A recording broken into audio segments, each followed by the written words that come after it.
બોટાદમાં પાટીદાર સમાજની માંગને કોળી સમાજે સમર્થન આપ્યું છે। પ્રેમ લગ્નના કાયદામાં સુધારાની માંગને સમર્થન આપ્યું। કોળી સમાજના અગ્રણી પ્રવીણભાઈ કોળીએ નિવેદન આપ્યું છે। કાયદામાં સુધારો કરવાની પાટીદાર સમાજની માંગ યોગ્ય છે। અમારા સમાજની પણ આ જ માંગણી છે તેવું પ્રવીણભાઈનું કહેવું છે। પાટીદાર સમાજને આ લડાઈમાં અમારું સંપૂર્ણ સમર્થન છે તેવું તેમણે કહ્યું। આપણી દીકરી દીકરા ભાગી જાય એમાં એક નવો કાયદો અને કાનૂન બને એવી માંગણી સાથે પાટીદાર સમાજ મેદાને આવ્યો છે। મહેસાણામાં પણ રેલીનું આયોજન થયું, જસદણમાં થયું, આવતા દિવસોમાં બોટાદમાં પણ થવાનું છે।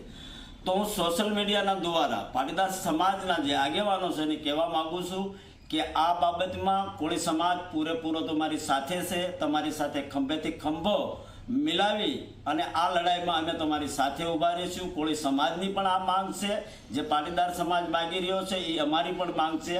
એ વાતને અમે પૂરેપૂરું સમર્થન આપીએ છીએ અને ટેકો આપીએ છીએ।